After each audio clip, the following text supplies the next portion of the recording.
What do a riot, a kidnapping, and a Dutch disaster all have in common? They're all topics we're going to be discussing on this week's episode of the Football Weekly podcast. Stay tuned.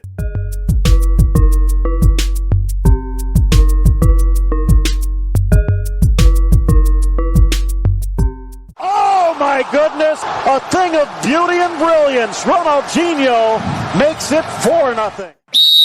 Another eventful week in the world of football. I mean, while the seasons are going on, it just doesn't stop. Frightening, shocking news coming out of Belgium a couple of weeks ago during Euro qualifiers. Shocking, shocking scenes and information coming out of France this past weekend. Shocking information coming out of Colombia this past weekend. It's all happening. It's all happening, and it's quick and fast. It's quick and fast. Where to begin? I don't even know where to begin. There was an El Clasico this weekend. There was a Manchester derby this weekend. Bobby Charlton passed away, for all the Manchester United fans out there. I mean, there's so much that happened in the past 2 weeks. I'll try to condense everything and give you my opinions on everything in the next 40, 45 minutes, hopefully. But yeah, where to begin? I mean, do we even start in Champions League? I don't even think we did a Champions League recap from the last Champions League fixtures. Let's start here in Toronto, and I'll make this short and sweet. Thank God the TFC season is over. It's probably the worst season they've ever did. I think it is the worst season that they've ever had. And this is talking about the season when they first came into the league. It was worse than that. And we had the highest payroll in the league. So quick and dirty. Thank God the season's over. Herdman, you have a hell of a lot of work to do. You have to evaluate this roster. You got to get rid of the garbage. And actually, I'll I'll come clean a little bit. For the past year or however long I've been talking about TFC and Bernadeschi and the other guy there, Insigne. I have to go back on one thing that I said about one of those two players. Bernadeschi actually, it looks like he's actually trying. Sometimes. Most times, I'll say. Insigne, no chance. No, not a chance he's trying. Whether he's past it or just doesn't care anymore, I don't know what it is. Well, I do know what it is, but I'll take back my talk on Bernadeschi because it looks like actually that towards the end when they said Herdman was coming in, it looked like he picked up his game a little bit. And even maybe a little bit before that, hustling back, he was actually tracking back in games. He was winning balls in our own defensive end. And trying to make something happen up top as well. So I'll take my talk back a little bit on him. Still terrible.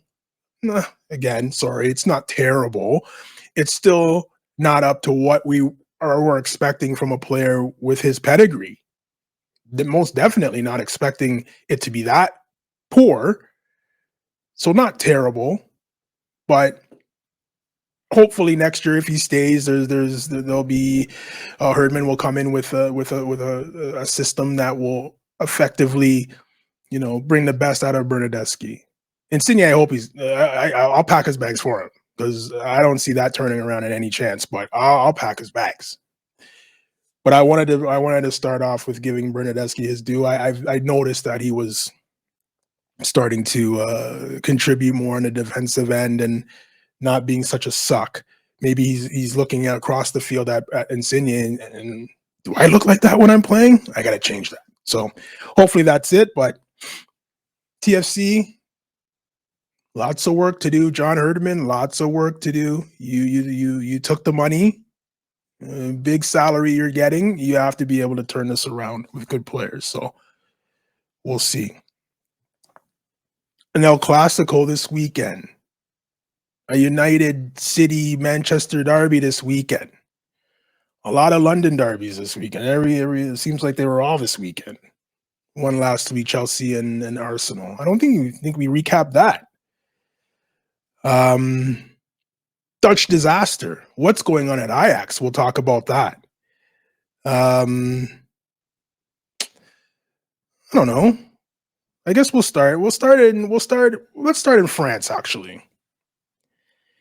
If you haven't heard the news, very disturbing images, very disturbing stories, very, very disturbing everything coming out of France the last couple of days. I remember yesterday, I was actually going to watch this game, Marseille versus Lyon. I was actually going to watch this game, Aubameyang versus Lacazette.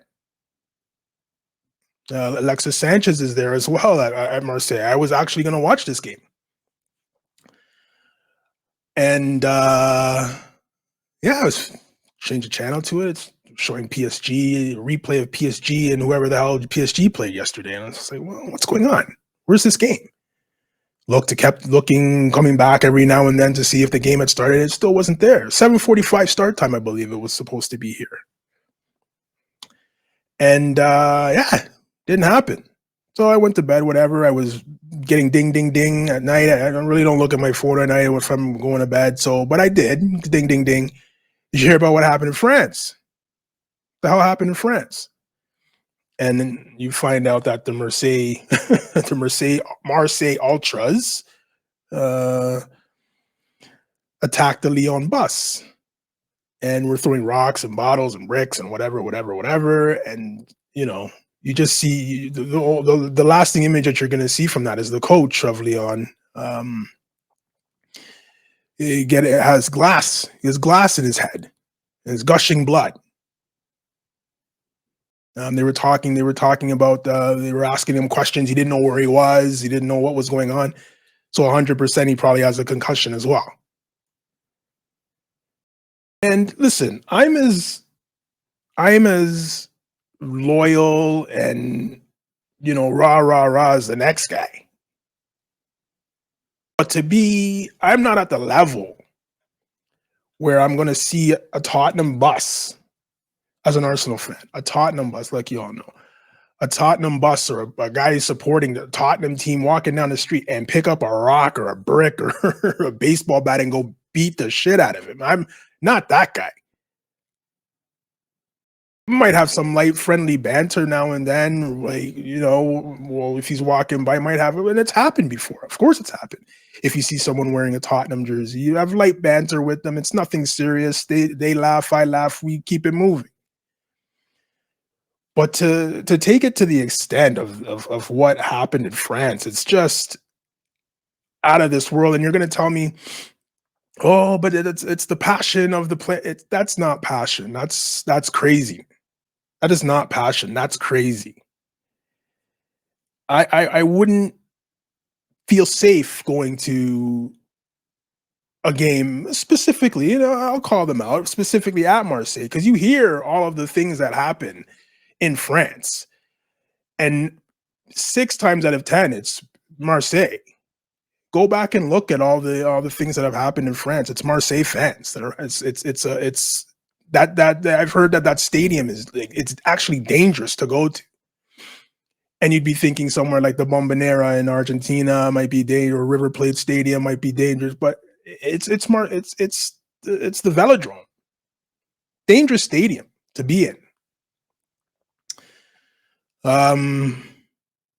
So I mean, when the president of the country comes out and just, you know, says, what the hell's going on for a soccer game, like, when it reaches that high up the ladder, you have to now the French Federation is going to have to start looking at what's going on here, like, as far as the ultras. And we always have the ultras and the hooligans in England. You hear about the hooligans in England and the ultras in Italy and this and that and that and this. But this is a different level.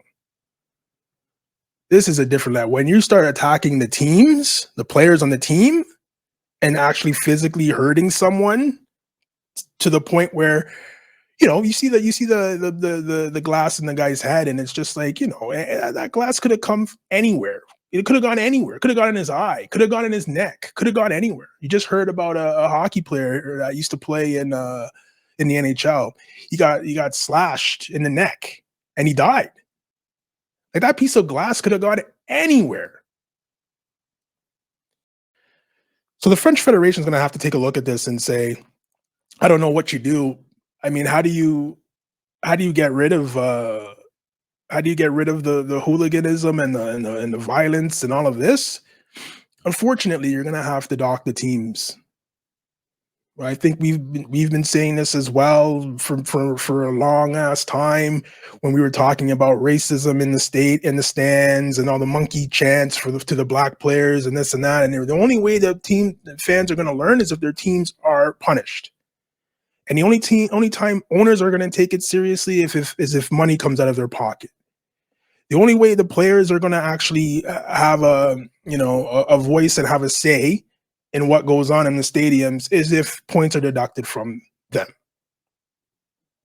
That's the only way. So a serious punishment to Marseille should be 15, 20, 25 point deduction. If that gets you relegated, thank your fans. But something has to happen, because if you're not going to punish them for attacking the players and the players' bus, what's next? What's the next thing that's going to happen? It's okay to go to their house and rob them now while they're there? That's okay? I don't know. Something has to be done in that aspect, especially if it's repeat offenders as well, because obviously the lesson's not being learned. Going off to another part of the world and talking about just crazy stuff that's going on, Luis Diaz, Liverpool winger, in the starting lineup on Saturday to take on Nottingham Forest, I think it was, they played. In the starting lineup, gets pulled out of the starting lineup. Injury and warm-up or something, And then come to find out 20 minutes into the game, they tell you that his parents were kidnapped in Colombia. And it's just another like, what the hell is going on moment in football. Now, unfortunately I get it. He's probably the richest player in Colombia. I don't know any after James Rodriguez, but James Rodriguez probably isn't making any money right now. I don't even know where he's playing. So the Colombian player with the biggest paycheck is probably Luis Diaz. So that's the guy who we're going to go after for ransom. And it has to be scary. It has to be scary. This is the country that, what was his name? Oh my God. In the World Cup where he scored his own goal. What the hell was his name? It'll come to me. The same name as the drug dealer. Holy, I forgot his name too. Escobar. Oh my God.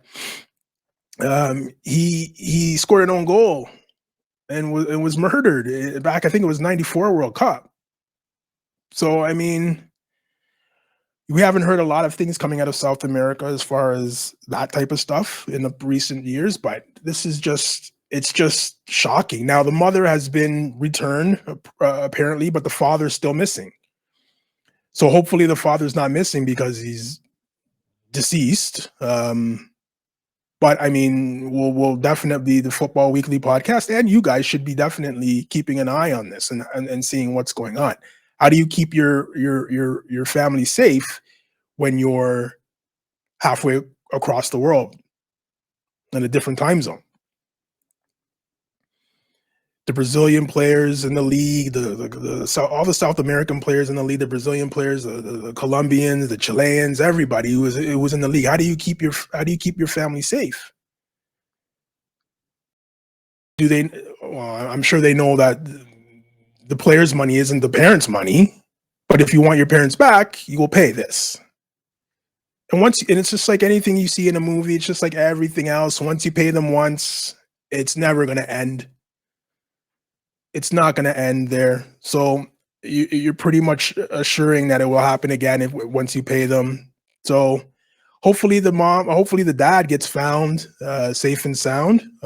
Like I said, it's Monday evening. I haven't heard anything about the father yet. The mother was returned unharmed, but I mean,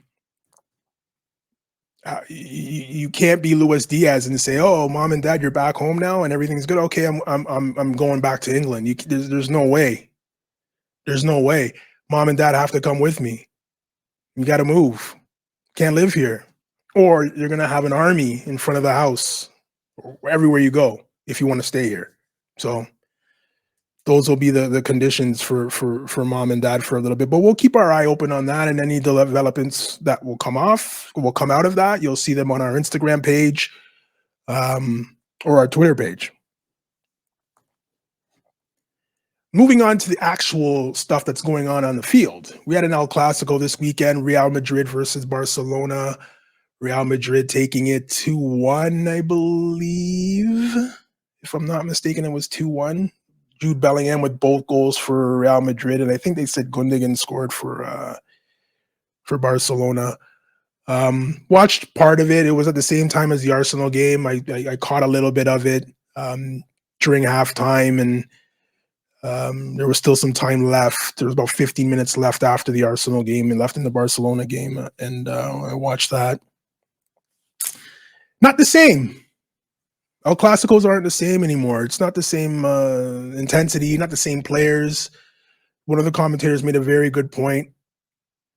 When it was zeros, or sorry, when Real Madrid was chasing the game, trying to score, it's like in the last couple of El Clasicos, it's been Benzema. You're waiting for Benzema to provide some magic. He's the guy who scores all the goals, and he's not there anymore. So who's going to score on his team? And it was a great point. Jude Bellingham came up with a rocket, and then kind of a lucky goal. But I mean, it's a talent to be in the right place at the right time. So I'm not going to say it's a pure lucky goal, but the bounce and the way the ball got to him, definitely lucky. But Real Madrid takes the first El Clasico of the year, 2-1, I believe, or 2-0. I think Gundogan scored, if I'm not mistaken. It was only 2 days ago, and I don't remember. So it must have been a very eventful weekend over here. Let's wrap. Oh, before we wrap the EPL, I want to make three things known. Okay? You turn on the radio, talk sport, you read stuff online. I have Tottenham going to win the EPL. I have Tottenham playing the best football in Europe. I have Ange Ball, Ange Postecoglou or whatever his name is the new coach at Tottenham, so they're calling it Ange Ball. I'm going to run down Tottenham's fixtures, first 6 fixtures, and the results. Tottenham has played Bournemouth, which they beat. They played Burnley, which they've beat. They played Sheffield United, which they beat. They beat Luton, Fulham, Crystal Palace. That's who they've beat. And you're going to say, Reggie, but they won those games. Those are the games you're supposed to. I have no problem. I have no problem with Tottenham being where they are right now. If you want to win those games, you're going to win those games. Side note, I shouldn't be kicking myself. I should be kicking Edu and Arteta. How you let Madison go to that team and for $60 million and buy Kai Havertz? Anyways. Yeah, so you're supposed to beat those teams. I get it. Fine, you've beat those teams. Fantastic. That's great. But don't give me Ange Ball when you're beating those teams. Don't give me manager of the week or manager of the week, manager of the month 2 times in a row for beating those. Don't do that. Don't give me they're playing the best football in Europe when you're beating teams like that. Don't do it. You're doing it. Don't do it. It takes the credibility of the pundits, for me anyway. I don't know about the rest of you guys, but the credibility of the pundits even further. I don't know if, in my opinion, you can get any further lower than some of the pundits in England, but it's taking you down. What have you done for me lately? Type punditry. It's ridiculous. So I'll also mention a couple that they've played Arsenal.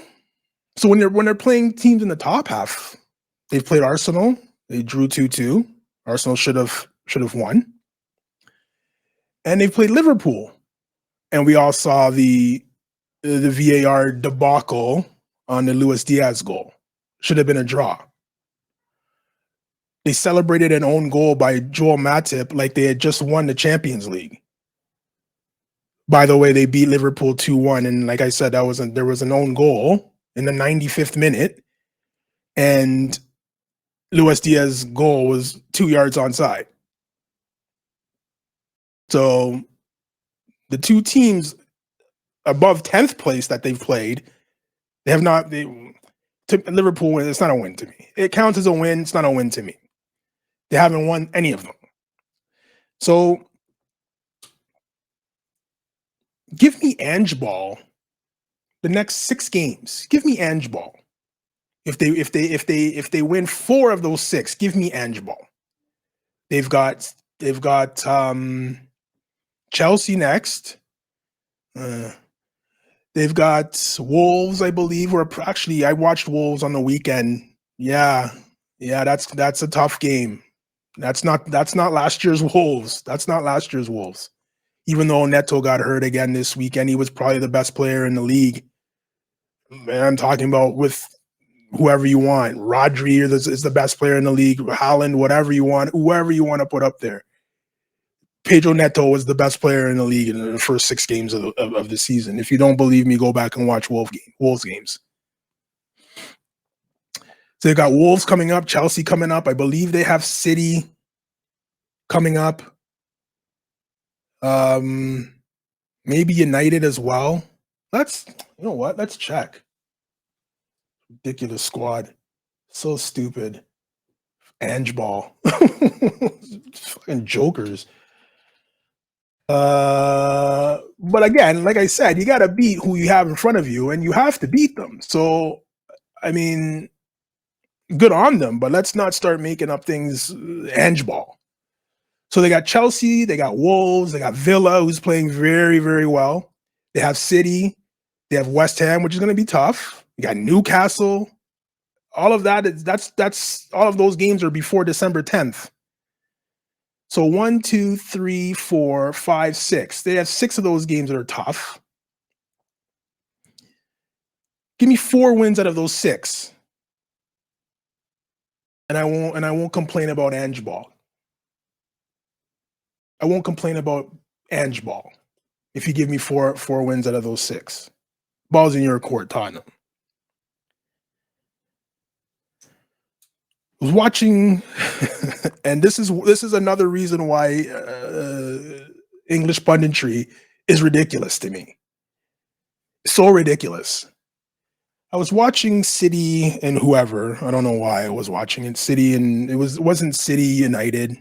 United's terrible, by the way. If you're a Manchester United fan, wow, they're bad. I forget who City was playing, but I was watching, or maybe it was a Champions League game. I can't remember. But I think it was Steve McManaman. So it had to be Champions League. I think it was Steve McManaman that dubbed John Stones. He he mentioned that John Stones was now playing what they like to refer to as the Stones roLE. And I remember what I was doing. I just don't remember what day it was. I was reading something on my phone while the game was going on. And when he said the Stones roLE, I stopped and I looked up, and I was just like, there's no way I just heard what I just heard. And I had to rewind it and listen to it again. And yeah, the Stones roLE. John Stones has a roLE? We're going to name a position on the field after John Stones? I can't listen to it anymore. I can't listen to it anymore. The Makalele role. Remember Makalele? The best defensive midfielders ever to play the game. He got a role? No problem. The John Stones role? Where are we? Again, English punditry. I don't know, man. I don't know if it's any lower. I don't know if the bar is any lower for me anyway to go under. I don't know. It's just rubbish. It's rubbish what these guys are talking about. The Stones role. He's playing the Stones role. Again, I don't want to harp on Man City and this I don't know, this love for a fraud, a thief, whatever you want to call him. I would really love to sit down with people who are supposedly in the know and really get what people not what you say on TV, because everyone just toes the same line. Nobody goes against the same lines. This guy is a genius. This guy invented this. This guy is this. This guy is that. Everybody says the same thing. It's boring. I want to get these guys in a bar, get a couple of pops in them, and then ask them, honestly, what do you think Pep Guardiola has done for this sport? Honestly, no cameras in front of you, no recording devices. Honestly, tell me and get what people really think about this. Because another weekend's gone by where I've been reminded how much of a genius and an innovator and a this and a that this guy is. And it goes in one ear and out the other now. Before it used to bother me. Now it doesn't. When I'm listening to it, I don't want to hear anything about Mikel Arteta being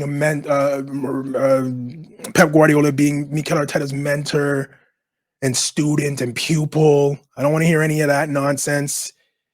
Because to his credit, even Pep Guardiola came out, I think, a couple of weeks ago in an article and said, I learned a lot from Mikel Arteta. He taught me. Listen, I was going to say I have nothing against. I don't like Pep Guardiola. I don't like Pep Guardiola. If you want to know why I don't like Pep Guardiola, send me a message on Instagram. I'll detail everything I don't like about Pep Guardiola. I don't like the man. Never met him. Don't like.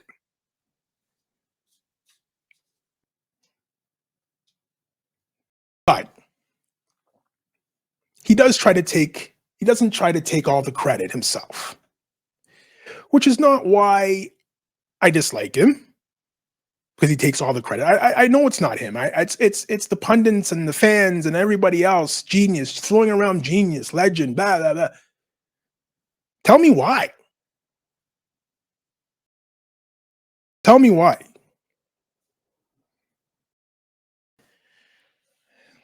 So, anyway, I was just very interested to find out about what the Stones role is. So I guess Mikel Arteta, I guess Pep Guardiola invented the Stones role too, right? You can call it the Rolling Stones. No, that's bad. That's bad. EPL wrap. Arsenal won 5-0, I believe, this past weekend. 3 goals for Eddie Nketiah. I still don't rate Eddie Nketiah. If I could sell him in January, I'd be the first guy gone. If Eddie Nketiah is your striker, you're not winning the league. And that's a fact. Chelsea lost. United lost to City 3-0, I believe. Haaland on the scoreboard again with 2. Tottenham won. Liverpool won. Status quo at the top, pretty much. Newcastle Wolves game was fantastic. If you didn't watch that game and you have an opportunity to watch the replay, What a game. Probably the best game of the weekend. And that includes United Manchester Derby, every game this weekend. What a game. Like I said, unfortunately, Pedro Neto, it looks like he did his hamstring in that game, so he's going to be out for some weeks. But fantastic game if you haven't watched it. Go and do that. Two things before we end off the show. Quick and dirty. I know we didn't do a show last week. Apologize for that. Work things. But we'll try to get this thing going on weekly. Give you a rundown on most things that are happening. I know didn't touch on Serie A this weekend. There was a couple of big games in Serie A. Napoli, AC Milan. I believe Milan was down 2-0, and they came back. I think Giroud scored both. Came back and tied that 2-2, which is a big game for them. Or a big game of the weekend, actually. Oh, you know what I want to talk about? I want to talk about ToNEs. Like, we haven't talked about ToNEs. 10-month ban, but is still allowed to train with Newcastle. Now, I don't know how, because Ivan Toney got an 8-month ban and wasn't allowed even in the building. I don't know what the difference between the two players are, but wait. I'm not saying that, but I don't know what the difference is. Maybe it's because it happened in Italy and he's playing in England now that he's allowed to train. I don't know. Maybe if he was in England or in Italy, he wouldn't be allowed to train. I don't know. But that doesn't make sense. 10-month ban for gambling. When this first came out, the first thing that came to my mind is this guy's way out of the club. There's no way. And I'm talking about, I always talk about, whenever I talk about transfers, I always talk about the family aspect. It's not just the player. It's the player's wife, girlfriend, mother, father, kids, all of them. They all have to go. Maybe not all have to go, but your wife and your kids, you probably would want them to come with you. Depends, I guess. But most players would probably want their wives and their kids to come with you. The mom and dad can stay in wherever they are, comfortable. You can stay in Italy, whatever. We'll be back and forth, whatever. Italy and England I don't think that's that far away.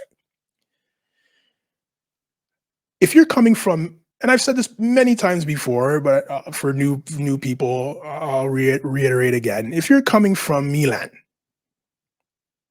you're coming from Madrid, you're coming from France, Paris, coming from these big metropolitan urban cities.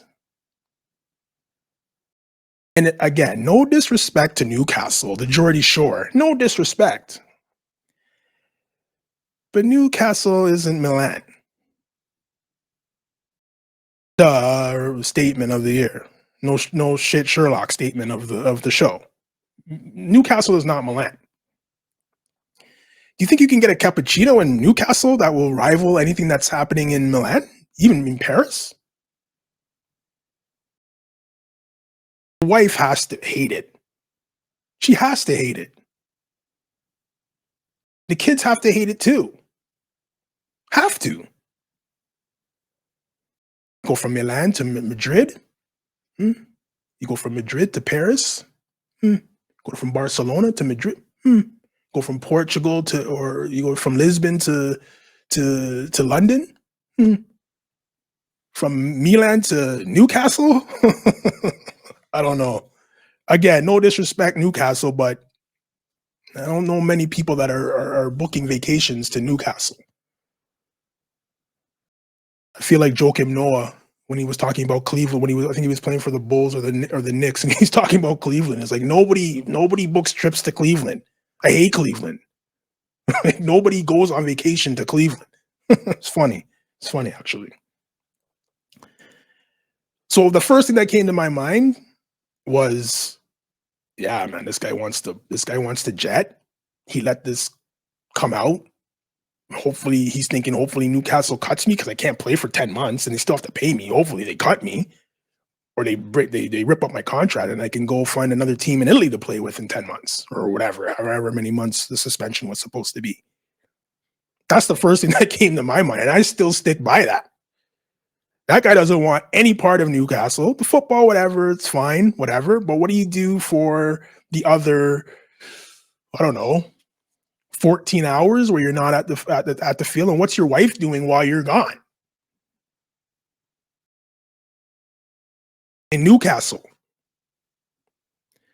on a Tuesday afternoon in November.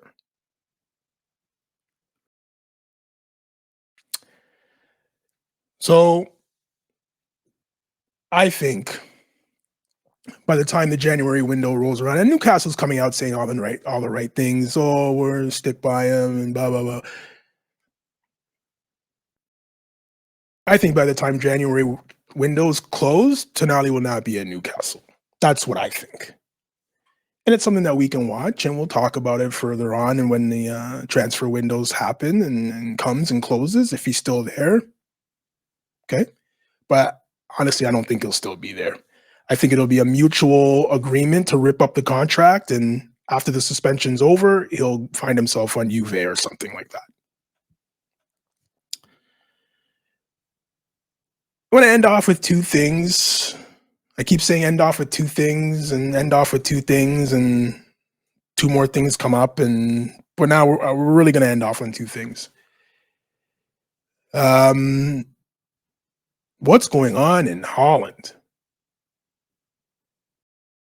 The team with the most pedigree in the Dutch league for decades. And when you sit back and you think about the players that have played at Ajax, from the Edgar Davids and the Seedorfs and the Rijkaards and the Ibrahimovic, Suarez, Bergkamp, you look at the players that have played at this club, and it's Cruyff. Their arena is named after him. You look at the players that have played at this club and the pedigree that they have. There's no way they should be in the position they are right now. It's like being, well, I can't say Juve because they did get a points deduction and have cheated numerous times, so we won't use them as an example. Barcelona did cheat too. Maybe we'll use Real Madrid. It's a Real Madrid type of situation there. It's always going to attract top players. Always going to attract top players. Doesn't matter. They could finish in the relegation zone. Actually, no. They could finish 2 points out of the relegation zone the year before. If Real Madrid comes for you, you go. And that's what Ajax is in Holland. Your academy's the best in Holland, or one of the best in Holland. You have talent out the wazoo out there. How you're in dead last place in the Eredivisie, and dead last place, 5 losses in a row. 5 losses in the league in a row. How? What is happening there? I know Tadic was the captain. He left at the beginning of the season because they were selling all their good players. They were selling. They won the league last year. Or they came close. Did they win the league? I think they did win the league last year. They sold their best, one of their players of the year in Jury and Timber. They sold him to Arsenal. They sold a bunch of their other players. They sold Mohamed Kudus to West Ham, their best midfielder. And Tadic is just watching this saying, what is going on here? I'm out of here. Rip up my contract. I'm not coming back. And he left. He was the captain. So what's going on at Ajax? It's going to be something very interesting to watch. I mean, I'm not very up to date on what is actually going on at Ajax, but it's a question everybody has to ask. What is going on there? It can't just be the coach, because they've already fired the coach. I think Sven Mislintat, who used to be the one of those fake football positions that each club has, the director of scouting resources and CEO of scouting, I don't know, whatever the hell he was at Arsenal. took over at Ajax, and left with a mutual agreement to terminate the contract. What the hell's going on? It can't be ownership. It can't just be the coach. There's something really wrong. Something really wrong happening there. Can they get out of the garbage that they're in right now? Let's look. Where are they in the? Well, we know where they are in the table, but they're 25 points away from PSV. 25 Champions League spots. I think they only get 3, and they're 20 points away from the third place team. Now, don't get me wrong. I don't expect them to get relegated. If they got relegated, that would be the story of the decade. Ajax relegated, that would be the story of the decade. Or Neymar's hurt again. No, that's just normal. But yeah, that's going to be something that our podcast is going to be watching. I'm going to have an Ajax watch every week to see where they are this week. And hopefully when we get down to April, May, they're not where they are right now, because that would be a disaster. That's one of the best football clubs, one of the best run football clubs you'll ever see.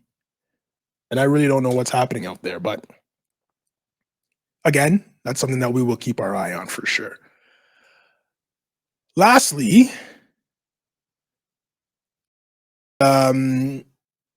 sad news coming out. I was even shocked when I heard the news that Bobby Charlton from Manchester United had passed away at 86 years old, 84, 86 years old.